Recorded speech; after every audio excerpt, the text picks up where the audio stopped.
forward with a sensible solution that puts us on the path to prosperity and guarantees a better future for our children and grandchildren. Mr. President, with that, I yield the floor.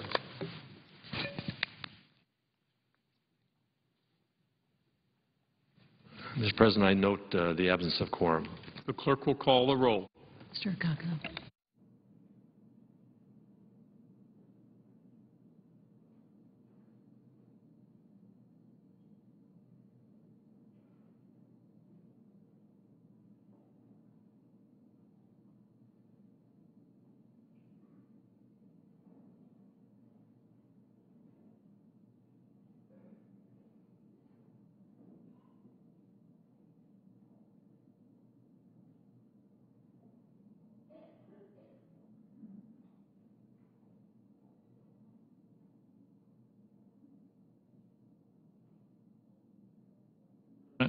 Senator from Colorado is recognized.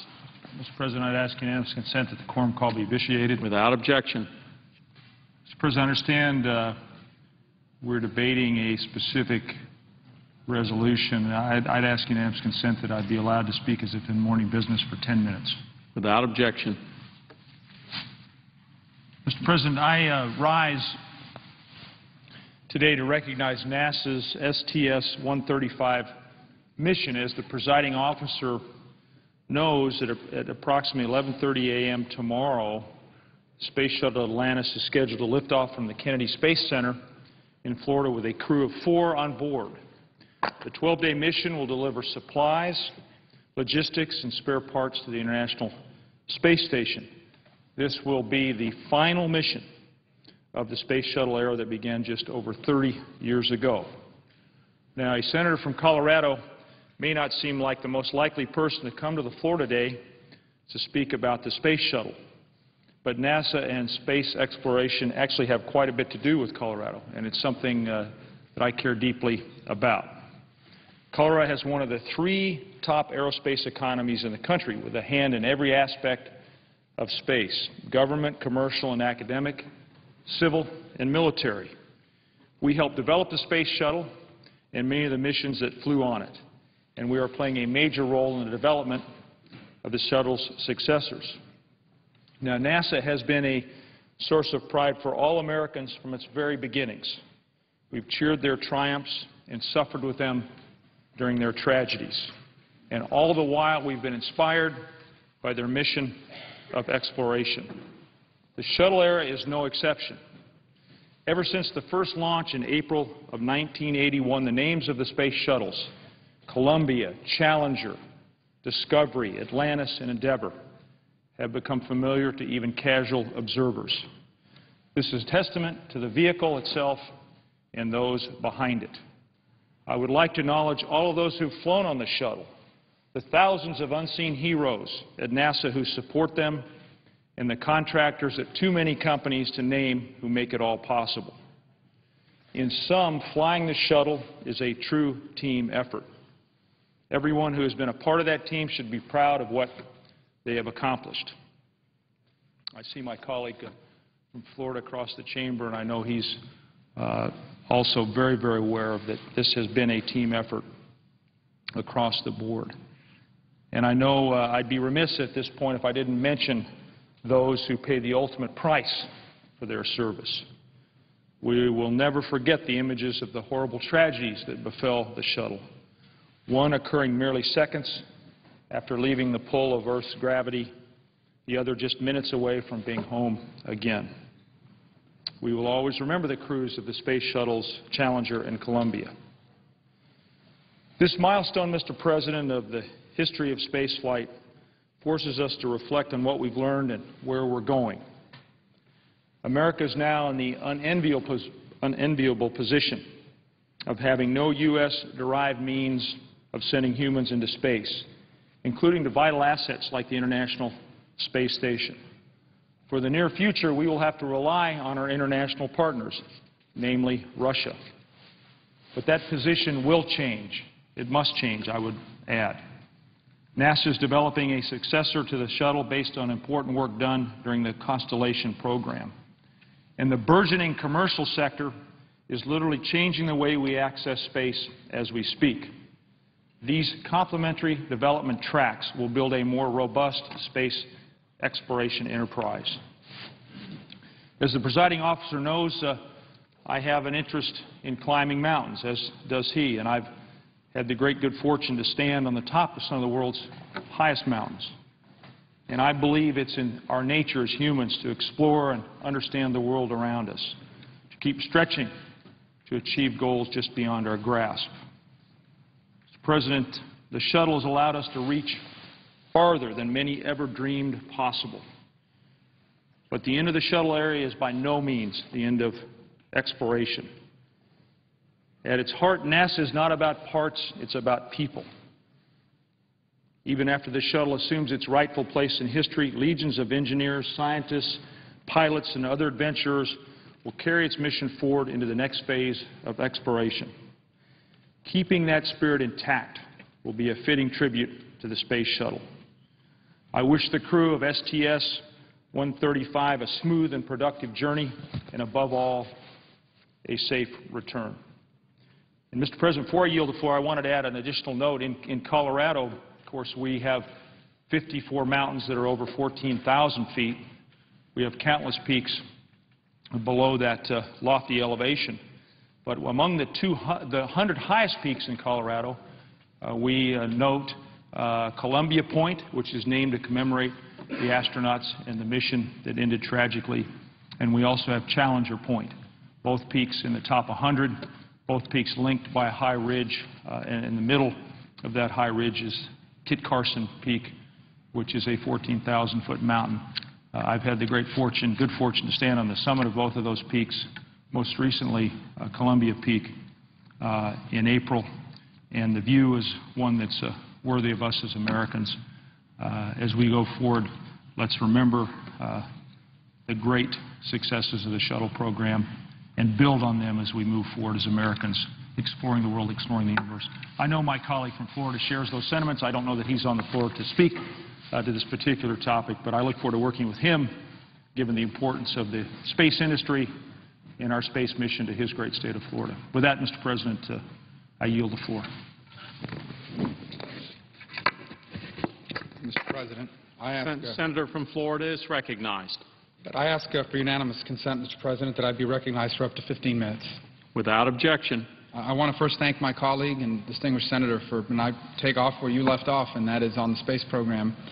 I am here today on the eve of NASA's final space shuttle launch. First, to recognize that 30 years ago, the United States launched the first space shuttle mission from Kennedy Space Center in Florida. It marked a new era of American leadership in space, and it showed once again that Americans would continue to be committed to being first in space and on the cutting edge of scientific progress to improve our lives. It also showed that what free people who are committed to discovery, to innovation, to improving the lives of their fellow man can accomplish. President Ronald Reagan said it best when he kicked off the space station program in 1984. He said this, he said, "We are first, we are the best, and we are so because we're free."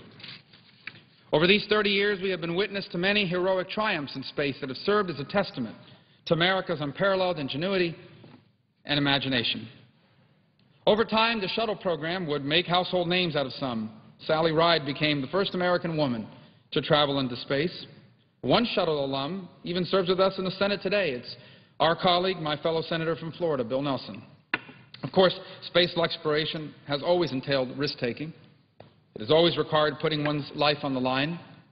And because of this, the Space Shuttle's program's history also gave us moments of great pain, as we lost Krista McCullough and the Challenger crew in 1986, and then the Columbia crew in 2003.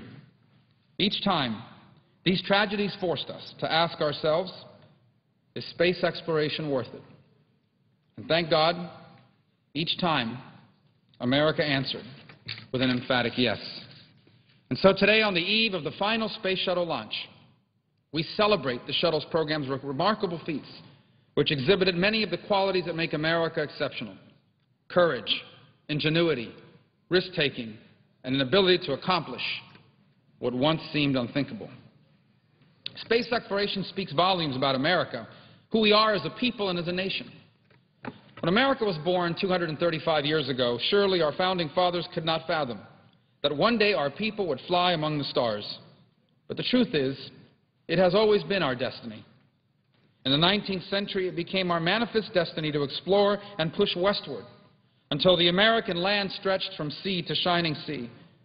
And once we reached as far west as we could, Americans had no choice but to gaze up to the sky and settle on the stars as our next frontier.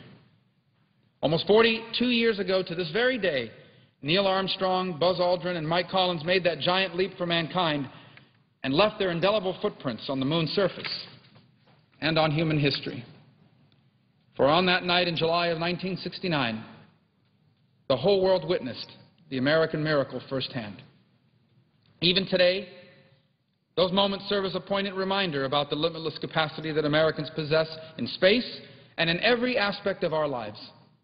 Even as we face a host of domestic and international challenges, America possesses a remarkable capacity to meet them by setting ambitious goals, as President Kennedy did in his moon speech, persevering in the face of setbacks and rising to the occasion to do what history demands of us.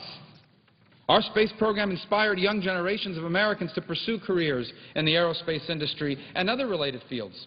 Satellite technologies developed and improved by NASA now connect the world in unprecedented ways, support our military reconnaissance missions, and facilitate travel through GPS devices. For others, it got them hooked on math and science and led them to other fields whose innovations make our lives better every single day. And then there were the lucky few who would actually go on to fly on our space shuttles.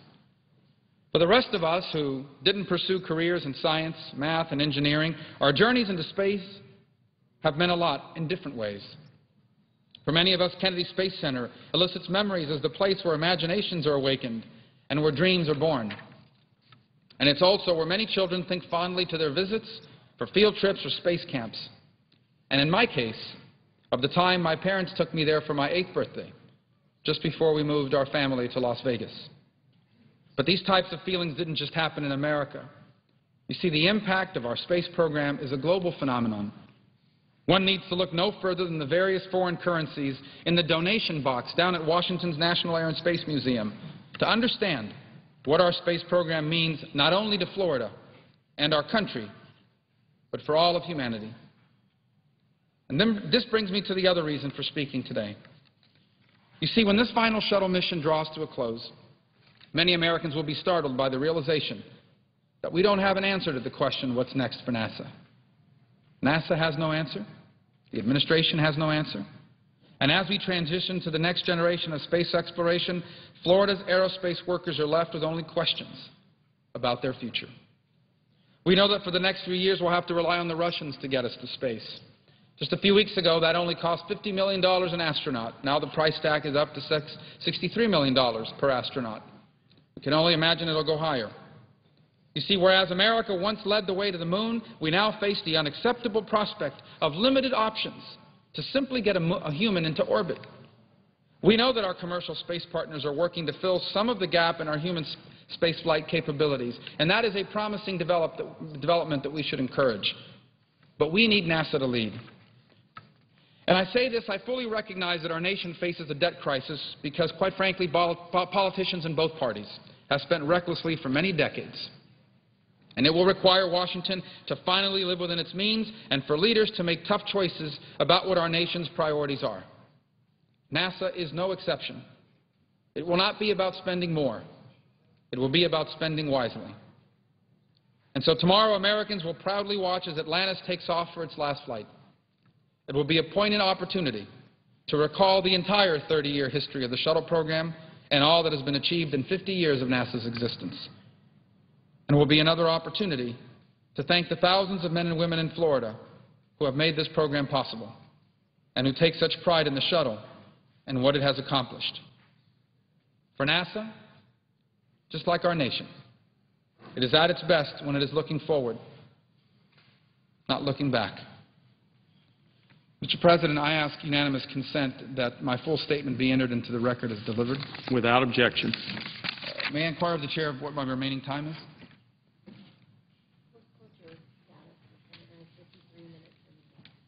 In post-cloture status, the senator has 53 minutes remaining. Yes. 8 minutes of the 15 is remaining. Got it. Thank you. 53 minutes sounded too much even for a senator. I briefly want to use the second half of my speech to talk about the issue of the day, and that's the issue that's being discussed here in town about the debt, an important issue. Happening at a time when many Americans from all across the country are traveling here on their vacations to show how their children and their families, how government works, or maybe in the case of this issue, how government does not work. But in any event, how our republic is trying to work its way through this issue, an important one.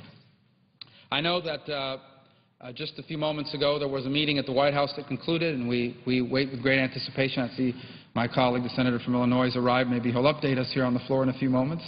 But we're all interested in this issue because it goes well beyond partisanship or party politics. It goes about the issue of the future of our country. Let me just say that I think there is growing consensus here on some of the outlines of what it will take to solve this issue. And I just want to point out that it will take two things, because I've heard this terminology being used about a balanced approach. It will take two things. First, it will take reductions in spending. It will take cuts. But we cannot simply cut our way out of this process.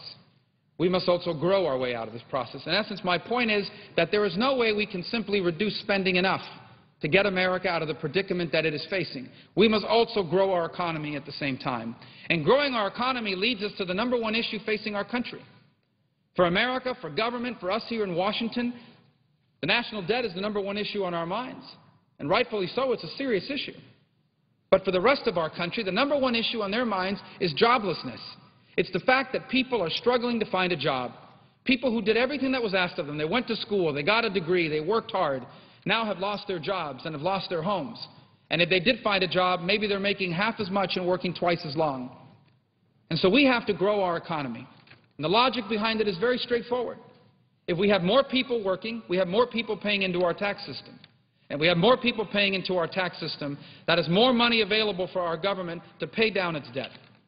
And so I want to focus on that first thing, the growth aspect of it, and what is it that we can do to grow our economy and help job creators create jobs? Well, don't ask politicians, ask the job creators. And they will tell you there are two things standing in the way of job creation in America. Number one is a broken tax code that is uncertain, complicated, difficult to navigate, and in many instances unaffordable for them. And number two, it's runaway regulations. And so any deal that deals with the debt in a serious way has to encompass growth policies that involve, in my mind, both regulatory reform and tax reform. And I hope that that's what they're working towards, tax reform. Because what we need in America is not more taxes. We need more taxpayers. The other part of the deal, of course, is going to have to be some spending reductions. And that's why I proudly stood with my colleagues to point out three things we have to clearly do to bring that under control. The first is we need to reduce spending this year. Obviously, you can't solve the budget deficit and debt in 1 year, but you have to begin to address it this year. And so meaningful cuts this year. The second thing we need to do is a spending cap that limits the amount of money that the government can spend in the future, or the growth in the amount of money that the government can spend in the future. Our government should not grow faster than our economy. And finally, some sort of balanced budget amendment. And to top it all off, we have to save Social Security and Medicare. I was encouraged this morning to read that the President is interested in this issue. It's important. It's not about balancing the budget on the backs of anyone. It is about saving Social Security and Medicare so that there will never have to be benefit reductions for current beneficiaries, and so that these programs exist for me when I retire and my children when they retire, and that they'll never grow insolvent. With that, I yield the floor. Need a quorum? Mr. President, I note the absence of a quorum. The clerk will call the roll. Mr. Akaka.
President, I ask that the quorum call be vitiated.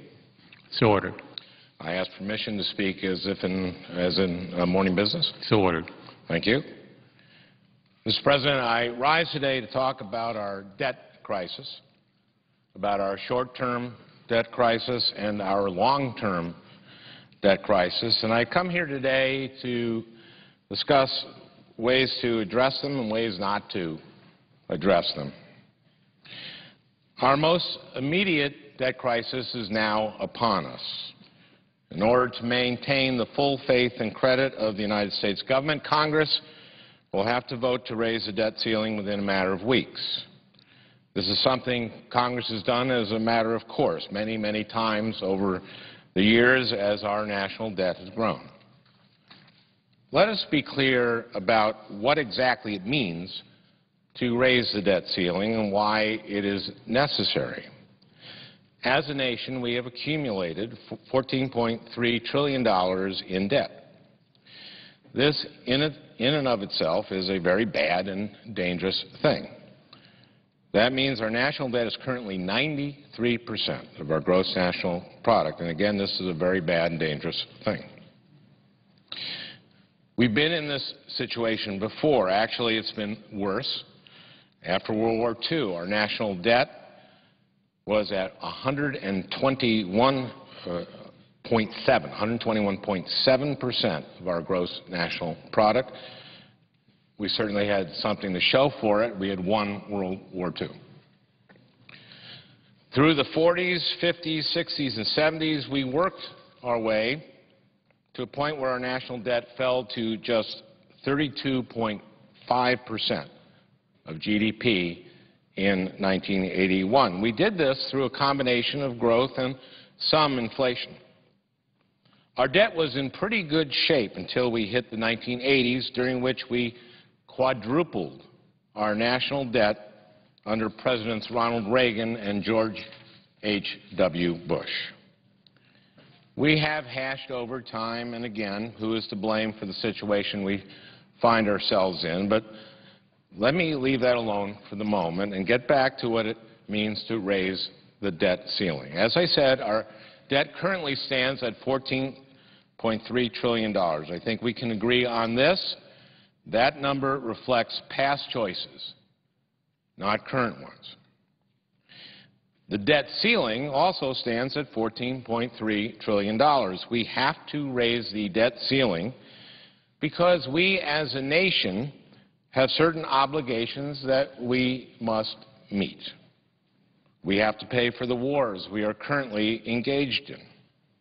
We have obligations to veterans who have served our nation in the past, like the President. We have obligations to have the dedicated men and women at FEMA who have been responding to the many floods and fires our nation has been facing. We have obligations to seniors who have paid into Social Security all their working lives and have a right to expect a check every month of their retirement. We have obligations under Medicare, not just to seniors who, again, have paid in, but to clinics and hospitals and health care providers and to those who supply medicine and medical equipment. We have contractual obligations of all kinds to all business, to many, many different businesses, whether they're building roads or water towers or providing IT services to the VA or the Park Service or the United States Senate. And I think almost everyone would agree that it's good to have guards in our federal prisons, except maybe the prisoners. The list of obligations go on, and one of our most fundamental obligations is to pay principal and interest to bondholders who have invested in what has been for decades and decades considered the safest investment in the world, the U.S. Treasury bond. Now, currently, we simply are not taking in enough revenues to meet all these obligations. So we must borrow more. And, of course, we must pay interest on our debt at an interest rate that is now actually quite low. The surest way to increase the interest on our debt would be to default on our debt obligations. And make no mistake, that's exactly what will happen if we fail to raise the debt ceiling. Even an increase in interest rates of just 1% would add $1.3 trillion to our interest payments over the next decade. So as you can see, defaulting on our debt to make a point about the seriousness of our current position would, to say the least, be counterproductive. And yet, some of my colleagues are willing to do just that, and that is just irresponsible. As to the notion that bondholders could be paid while other obligations were postponed, Scott Elmendorf, chair of the Congressional Budget Office, said that, quote, defaulting on any government obligation is a dangerous gamble. Now, we are not absolutely certain what exactly will happen if we default, but we have a pretty good idea. We know that it would roil the international financial markets, induce rating downgrades of our Treasury notes, create fundamental doubts about the creditworthiness of the United States, and force us to pay higher interest rates to induce people to buy our bonds. It would damage the dollar and the special role of Treasury securities in global markets for decades to come. A dangerous gamble, one that we cannot afford to take.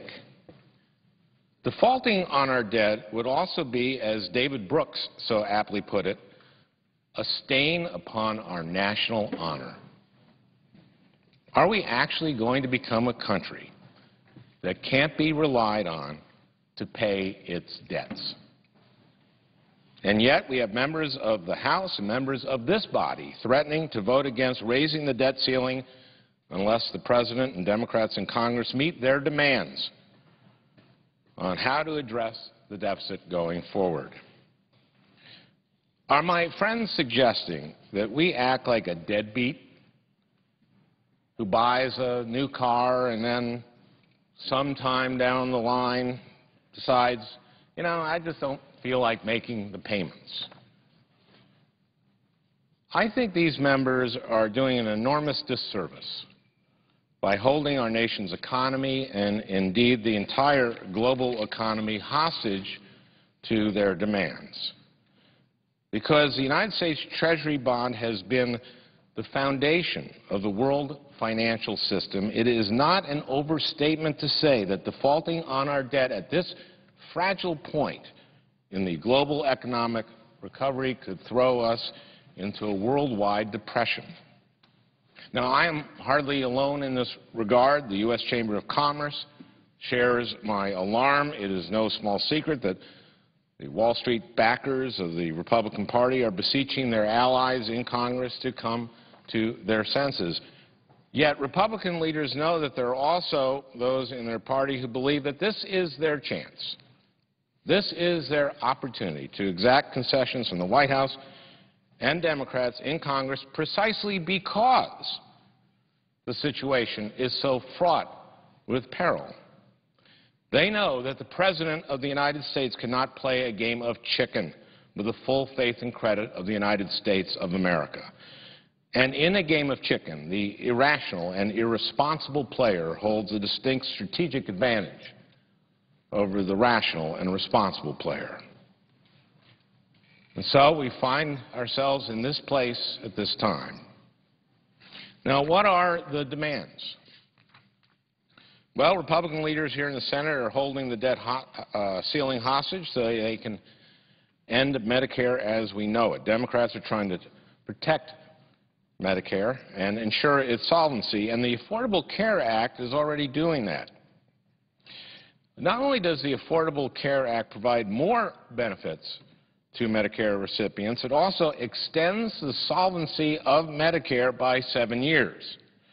That is the conclusion of the most recent report of the Medicare trustees. Now, of course, the first big idea from our friends on the other side of the aisle this Congress was to repeal the Affordable Care Act, and they all voted to do just that. So please understand that one of their first votes this Congress would have had the effect of diminishing the solvency of Medicare, shrinking the solvency of Medicare by 7 years. Not only that, but according to the Congressional Budget Office, the Affordable Care Act will reduce the debt over the next decade by $210 billion, and over the decade following that, by more than $1 trillion. So rather than saving money by making our health care system stronger, making our delivery of care more efficient, and keeping our constituents healthy, Republicans voted to repeal the health reform law. So the big Republican contribution to the sustainability of Medicare and our national debt was to vote to shorten Medicare's life expectancy by 7 years and to add well over $1 trillion to the debt in the next 2 decades. There is no doubt that the biggest threat to the sustainability of our long-term debt is the cost of health care. And that's why so much of the Affordable Care Act is designed to address the cost of the delivery of medical care. Let me give you just a couple of examples. First, the value index. The value index will direct that health care providers be reimbursed by the value of the care that they provide rather than by the volume, the quality of the care rather than the quantity of care. In Minnesota, for instance, we do health care a lot better than most other states. We provide higher quality care at a lower cost than almost any other state. There's room for improvement in Minnesota, of course. As a health care economist told me, in Minnesota we get an A, but that's because we grade on a curve. In Texas, they get reimbursed 50% more per patient in Medicare than we do in Minnesota, and yet we have better outcomes. Why? Well, we have a different health care culture. In Minnesota, we tend to do more coordinated, fully integrated care. We tend to see patients as people who we want to keep healthy and out of the hospital. In Texas, patients are more often viewed as profit centers. There are some excellent high-value centers of health care in Texas, such as Baylor University. Then there are some egregiously low-value ones, like many in McAllen, Texas. And by and large, Texas doctors order more procedures than Minnesota doctors so they can bill for more procedures. But the idea here isn't to pit Minnesota against Texas. The idea is to incentivize low-value states to do health care more like high-value states. Imagine if we could bring down the cost of health care in Texas by 1/3 and yet make sure that the people of Texas are healthier. Imagine the savings to Medicare and Medicaid. One more example. Senator Lugar and I wrote a provision into the bill called the Diabetes Prevention Program. It's based on a CDC, Center for Disease Control program, piloted in Indianapolis and St. Paul. They took folks that had been diagnosed with prediabetes and gave them 16 weeks of nutritional training and 16 weeks of physical exercise at the YMCA, all at a cost of about $300 per person. The number of people with prediabetes who later developed full-blown type 2 diabetes was reduced by almost 60%. 60%. Caring for chronic disease is the most expensive piece of our health care system in this country. One of the most common chronic diseases is diabetes. It costs our nation $218 billion a year to treat diabetes.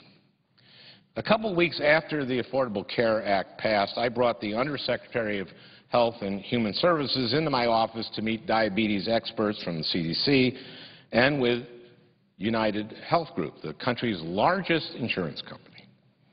The goal of the meeting was to get HHS on board to bring the piloted diabetes prevention program up to scale nationwide. The executive from United Health said that her company would definitely reimburse their policyholders for going through the 16-week program. She said, you know why? Because for every dollar we spend, we'll save $4.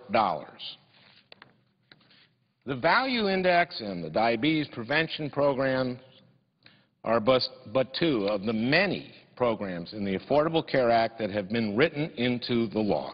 Jonathan Gruber, the MIT professor who helped put together the health reform system in Massachusetts when Mitt Romney was governor there, has said of the Affordable Care Act, quote, it's really hard to figure out how to bend the cost curve, but I can't think of a thing to try that they didn't try. You couldn't have done better than they are doing.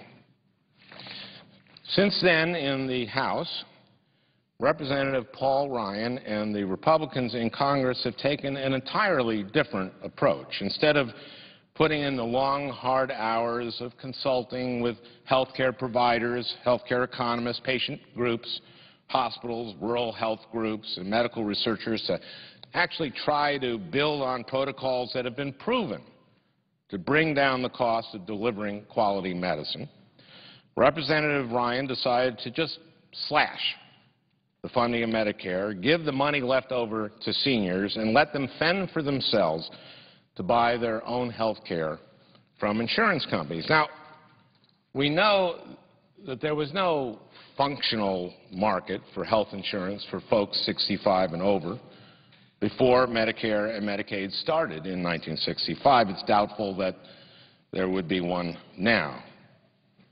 Under the Republican plan, seniors would essentially get a voucher for a significantly lower amount than their Medicare is worth now. Remember that the cost to Medicare for administering its program is less than 2%.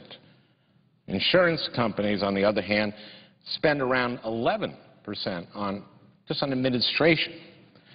The CBO estimates that under the Ryan plan, out-of-pocket costs for health care for each senior will more than double to over $12,500 a year. This is not Medicare as we know it. This is not Medicare. So understand this. The Republican plan to end Medicare would make huge cuts in Medicare benefits and put insurance companies in charge of seniors' health care. This would double the out-of-pocket expenses for seniors and toss aside all the new benefits offered by the Affordable Care Act. There is no question which vision of Medicare holds more hope for seniors and which takes a scientific, evidence-based, best practices approach to addressing the long-range cost of delivering health care to all Americans. And yet my colleagues on the other side of the aisle are telling us that they are willing to risk throwing the global economy into depression if Democrats don't act more responsibly on Medicare. Well, okay, here's an idea. Allow Medicare to negotiate with the pharmaceutical companies on drugs for Medicare Part D. The VA does it, and guess what? The VA pays an average of 48% less than Medicare does for the top 10 most prescribed drugs. Now, the pharmaceutical industry tells us they need us to pay the higher price because they need the money for research. But in fact, they spend more money on advertising and marketing than they do on research. Almost every other developed country uses its size to negotiate with the pharmaceutical companies. Why does the American taxpayer have to be the chump who pays full price? I say we negotiate with the pharmaceutical companies and bring down the cost of Medicare by as much as $24 billion a year, or $240 billion over the next 10 years. That could go straight to paying off the debt. There. I got you $240 billion cut to Medicare. Now can we please vote to raise the debt ceiling and avert a worldwide economic catastrophe? If my friends on the other side are really serious about getting our deficit under control, couldn't we start by getting rid of a measly $2 billion a year in taxpayer subsidies to oil companies? The companies that are getting record profits because of the price of oil. Unfortunately, according to my Republican colleagues, this would be a tax hike. These subsidies that have nothing to do with the price of oil, and they're making record profits. In order for us to agree to balance the budget, everyone has to sacrifice. Everyone has to pay. Who's in a better position to give, Exxon or a little girl in Minnesota named Evelyn? You see, Evelyn was born with cystic fibrosis. And when she was 10, her liver failed and her own toxins started to poison her. But Medicaid helped her get the care she needed. That's what this is about. Exxon or Evelyn. Frankly, it makes me kind of sad. So there are some more billions for you for deficit reduction. Get rid of the subsidies to the 5 biggest oil companies, $21 billion over 10 years. And you know what? If we are seriously going to address our debt crisis, we have to increase revenues. Now, under the Republican plan, the cuts to end Medicare as we know it and to slash Medicaid all go to pay for tax cuts to the wealthiest Americans. That's right. The Republican plan cuts taxes on the top marginal rate for millionaires and billionaires from 35% to 25%. Now, my Republican friends like to say that tax cuts always produce revenue increases. Besides the fact that this is simply not true, it also contradicts the other argument that Republicans use for not raising taxes. Raising taxes, Republicans often argue, would just give the government more money to spend. According to that oft-repeated Republican argument, cutting taxes will lower revenues and, quote, starve the beast. Here's President Ronald Reagan making this exact point in 1981, and I quote, "There were always those who told us that taxes couldn't be cut until spending was reduced. Well, you know, we can lecture our children about extravagance until we run out of voice and breath, or we can cure their extravagance by simply reducing their allowance," unquote. In other words, cutting taxes cuts revenues and forces the children, in our case, in this case the government, to cut spending. So at the heart of my friend's argument on why we must cut taxes are two completely contradictory, mutually exclusive arguments. On the one hand, according to my friends, lowering taxes always increases revenues and therefore brings down the deficit. On the other hand, they argue, lowering taxes decreases revenues. Which is it? Because you can't have it both ways. I'll try to provide some context for my friends. After President Reagan cut taxes in 1981, we immediately started amassing enormous deficits. They were so bad that President Reagan felt compelled to raise taxes in 1982 and then again in 1983. In fact, President Reagan, the supply-side icon, raised taxes 11 times. If President Reagan did that today, the Tea Party and, in fact, the entire Republican Party would run him out of town on a rail. But you see, President Reagan knew that to raise revenue, you either have to raise marginal rates or get rid of tax loopholes for the wealthy and for big corporations, which is what he did repeatedly. Even so, our national debt nearly tripled during the Reagan presidency. The national debt continued to grow rapidly during the George H.W. Bush administration. In fact, in 1993, he handed President Bill Clinton what at that point was the largest deficit in the history of our country. So what did President Clinton do? Well, in his 1993 deficit reduction package, he added 2 new marginal tax rates at the top end, 36% for those making over $180,000 and 39.6% for those making over $250,000. Every Republican voted against this package. They said that raising the top marginal rate would cause a recession. Former Speaker Newt Gingrich said, and I quote, "I believe this will lead to a recession next year. This is the Democrat, meaning Democratic machine's recession, and each one of them will be held personally accountable." Senator Phil Gramm of Texas said, "The Clinton plan is a one-way ticket to recession. This plan does not reduce the deficit, but it raises taxes and puts people out of work," unquote. Representative John Kasich, then ranking member of the House Budget Committee, said, quote, "This plan will not work.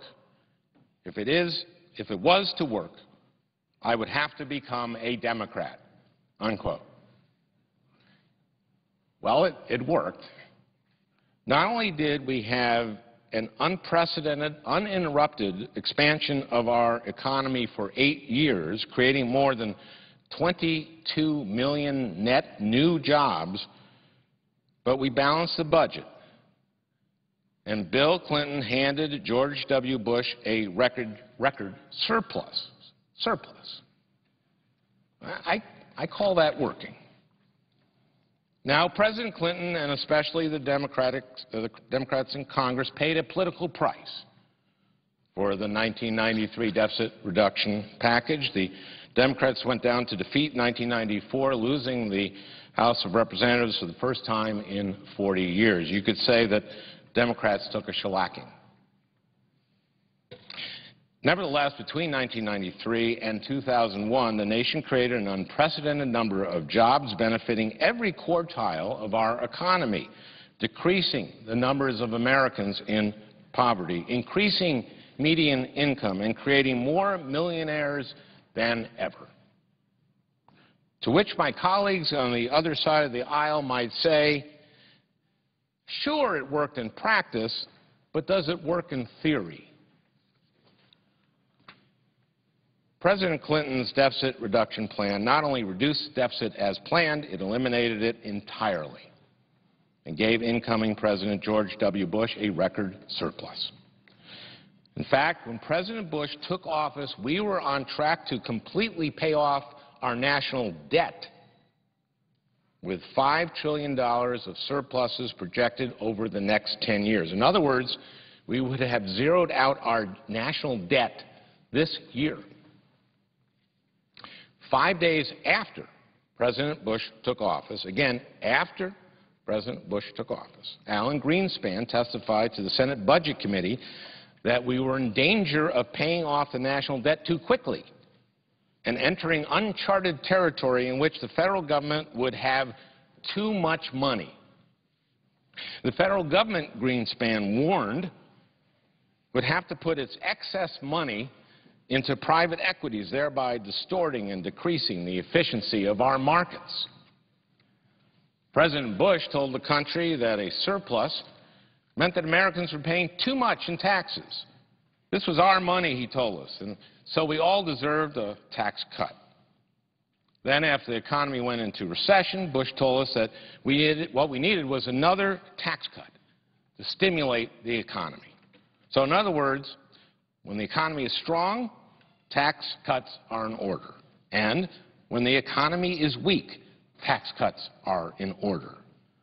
Combine those with the aforementioned contradictory tax cuts reduce revenues, forcing government to spend less of our money, and tax cuts always increase revenues, and you have an exquisitely incomprehensible economic theory. But that exquisitely incomprehensible theory needed just one more element to make it downright dangerous, and that element would be provided by Vice President Richard Cheney. By late 2002, the surplus that President George W. Bush had inherited from Bill Clinton was turning once again into huge deficits. According to then Treasury Secretary Paul O'Neill, he tried to warn Vice President Cheney that budget deficits were growing at an alarming rate, posing a threat to the economy. Vice President Cheney cut O'Neill off, saying, "You know, Paul, Reagan proved deficits don't matter. By the end of his presidency, George W. Bush left President Obama a budget deficit projected at $1.2 trillion for fiscal year 2009. Meanwhile, President Bush had doubled our national debt and left President Obama an economy that was hemorrhaging 750,000 jobs a month. So, who's to blame on this deficit? Could it have had anything to do with the fact that for the first time in history we cut taxes while we were at war? Well, not according to the Republican leader. In July of last year, Senator McConnell said, and I quote, "There is no evidence whatsoever that the Bush tax cuts actually diminished revenue. But adjusting for inflation, since the Bush tax cuts were enacted, revenues have fallen 17%. And that's not even taking into account the growth in our population, which was 9% over this period. When you add the effect of population growth, revenues declined by about 24% per capita under the Bush tax cuts. I think this clearly constitutes evidence that the Bush tax cuts actually diminish revenue. So it should be no surprise that our reduced revenues are responsible for a lot of our deficit, as you can see in this chart here. This chart is by the Center on Budget and Policy Priorities. It's based on CBO numbers and shows that the Bush tax cuts responsible for 25% of our debt in 2010, and that's only going to grow. As you'll see, it's the debt, the tax cuts are this orange part of our debt here, and you can see that it goes to about 60% in 2019. And the fact is, not only did the national debt double during the Bush administration, we also just had a dismal record of job creation. And during the Bush years, for the first time since we started keeping records, median income fell in America, and more Americans fell into poverty. 1 in 5 children in America now lives in poverty. It's even higher in rural America. There is one group that did very well during the Bush years and that continues to do very well, the extremely wealthy. We now have in this country the greatest disparity in income and wealth that we have had since the 1920s. So the one thing that there is no evidence whatsoever of is that cutting taxes on the wealthiest Americans can create jobs and keep the deficit under control. So why would we do it when the evidence is so stark that the Bush tax cuts coincided with a huge spike in both the debt and unemployment? Why not look back on what has worked in the past and learn from it? As I said earlier, after World War II, our debt as a percentage of GDP was, in fact, significantly larger than it is today. But what did we do? Well, we passed the GI Bill so that our troops returning from the war could go to college. Truman started the Marshall Plan to help Europe get on its feet. And it's not as if we had smooth sailing as far as defense spending. We went to war in Korea, losing nearly 35,000 Americans. After that war ended, we found ourselves in an extended, protracted Cold War. We built the largest infrastructure project in our history, the interstate highway system. It added enormously to our economic development because now we could transport our goods around the country so much more efficiently. When the Soviets launched Sputnik into space, we jump-started our space program and our investment in science and math education. My brother and I were Sputnik kids. My brother Owen was 11, and I was 6 when Sputnik was launched. My parents took us into the living room and sat us down and told the two of us that we had to study math and science in order to beat the Soviets. I thought that was an awful big burden to place on an 11-year-old and a 6-year-old. But we were obedient sons, and so we studied math and science. And wouldn't you know it, my parents were right. We beat the Soviets. The space program created all kinds of dividends in technology and to our economic development. I watched the Senate debate last fall in which the Republican candidate said that the government had never created a job. The debate, of course, was broadcast by satellite. I think you get the idea.